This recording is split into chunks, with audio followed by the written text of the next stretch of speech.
Bonsoir, c'est Kai. J'ai décidé, en attendant de pouvoir faire mes reviews, de parler tout simplement d'un must actuellement, hein, une des meilleures séries actuelles.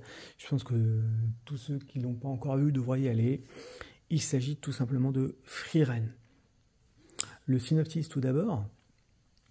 Après 10 ans à battre les corps et âmes, le héros Himmel, l'elfe Frieren, le nain Eysen et le prêtre Aether rentrent enfin victorieux de leur affrontement face au roi démon.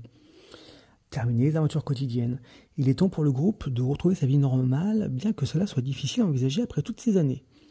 Pour Frieren, qui jouit d'une longévité bien plus importante que les humains, cette séparation n'est pas bien dramatique. L'elfe choisit donc de reprendre sa route en solitaire, en promettant tout de même à ses camarades de venir les retrouver dans quelques dizaines d'années. Seulement, au moment des retrouvailles, 50 ans plus tard, elle se retrouve sous le choc, parce qu'en fait, l'ancien héros Himmel est désormais très âgé, il décède peu de temps après, entre autres choses, et du coup cet événement lui permet de se rendre compte que la vie humaine elle est super fugace, et la vie de ses compagnons aussi. En fait ça la marque profondément, parce qu'en fait elle comprend que la vie des humains et des autres races est bien plus courte que la sienne. Il serait peut-être temps un petit peu de se dire, d'essayer de les comprendre, de passer du temps à leur côté.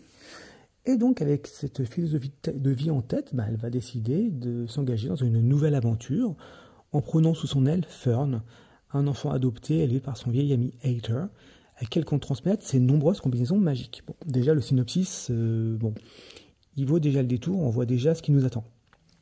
Maintenant, au-delà de ce synopsis qui est déjà fort prometteur, il faut bien l'admettre, même si on pouvait se dire à première vue que c'était juste un animé sur le temps qui passe, sur le destin, sur ce genre de choses, on va se rendre compte que c'est bien plus que ça. Bon, en fait, c'est simplement, pour faire simple, cette série, c'est simplement, comme je le disais en début d'entretien et de cet audio, en fait, c'est une des plus belles surprises de cette saison. C'est vraiment une des plus belles surprises. Ça offre du contemplatif, ça propose des tranches de vie, le tout est porté par un message sur la nostalgie et le temps qui passe, une certaine fugacité, c'est extrêmement bien exprimé. L'animation est d'une qualité rare, on a l'impression d'être, c'est pas du MAPPA, mais on a vraiment l'impression d'être au summum du sommet de l'animation. Les scènes d'action, elles sont archi badass. La violence, ils sont subtils. On se rend compte que tout n'est pas totalement clair dans ce monde. Il y a un peu de subtilité.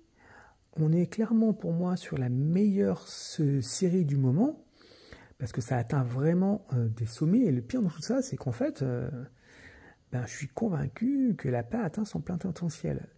Donc je suis animé only, comme je disais toujours, je ne suis pas forcément un fendu du manga, mais c'est vrai que c'est sincère, c'est honnête, c'est vraiment assez rare de voir une telle qualité. On a l'impression qu'il y a une certaine passion qui est transmise dans l'animation, il y a un petit peu de message, il y a vraiment bien plus qu'on peut le croire, il y a vraiment des scènes d'action, mais vraiment mémorables.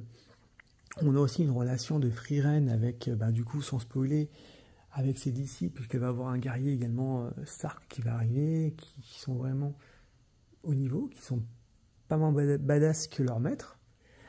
On a des flashbacks excellents, donc je vais pas spoiler sur l'ensemble, puisque j'en suis qu'à quelques épisodes, donc on est vraiment sur une douzaine d'épisodes. J'espère sincèrement me régaler encore longtemps, puisque là on est vraiment sur du must. C'est vraiment de la masterclass, on parle de masterclass pour certains, là on y est pleinement. Bien sûr, les premiers épisodes ont un peu de mal à démarrer, puisqu'on a vraiment l'impression que ça va être juste une elfe qui cherche effectivement des livres pour apprendre des nouveaux sorts. En fait, elle veut juste apprendre des sorts. À côté de ça, elle se fait accompagner d'humains. Vraiment, on se rend compte au début qu'elle se fait accompagner, mais juste pour se dire je me fais accompagner. Donc il n'y a pas de vraie valeur à la relation humaine au départ. Et bien évidemment, le but de la démarche, c'est de voir un petit peu les ennemis qu'elle va rencontrer sur son chemin, comment elle va réussir à gérer un petit peu ses nouveaux disciples, donc ce nouveau groupe de héros, ces nouvelles aventures, voir un petit peu jusqu'où ils peuvent aller ensemble, Et on la voit un petit peu s'accrocher un petit peu, commencer à s'attacher. Enfin, l'idée de cette démarche-là, c'est d'avoir, pour une froideur de départ, parce qu'on va vraiment dire qu'il y a une certaine froideur dès le départ, mais là, pour elle, 50 ans, c'est rien. Elle se rend compte que pour les humains, c'est énorme. Quasiment toute une vie. Donc, le message est rappelé et martelé à l'envi. Par contre, il y a une évolution de l'héroïne et bien évidemment de ses disciples qui est assez rarement vue pour l'instant. Donc, on est vraiment dans le shonen type avec une évolution à la fois bien sûr des pouvoirs, à la fois de l'alchimie entre les personnages, à la fois des ennemis qui vont intervenir. Il y a vraiment un ensemble dans cet animé qui me fait dire que ça va certainement être une des meilleures séries de l'année, si ce n'est pas déjà le cas. Et en plus de ça, en fait, on est vraiment j'ai vraiment hâte de voir la suite, sincèrement. On ne se lasse pas un seul épisode. On pouvait croire au début que c'était un petit peu long, qu'on risquait de s'ennuyer. C'est pas le cas. Le scénario arrive à nous surprendre à chaque fois, les réactions des personnages également. Donc voilà, je conseille vraiment à tous ceux qui n'ont pas encore vu de s'y plonger. Après, je pense que pour une bonne partie, je vais sûrement confirmer ce qui avait déjà été évoqué par d'autres spécialistes de YouTube, mais c'est vrai que là, on est vraiment sur high level. Donc je vous conseille fortement d'aller le voir, à ne pas rater, et vous verrez, c'est vraiment... vous me remercierez. À plus.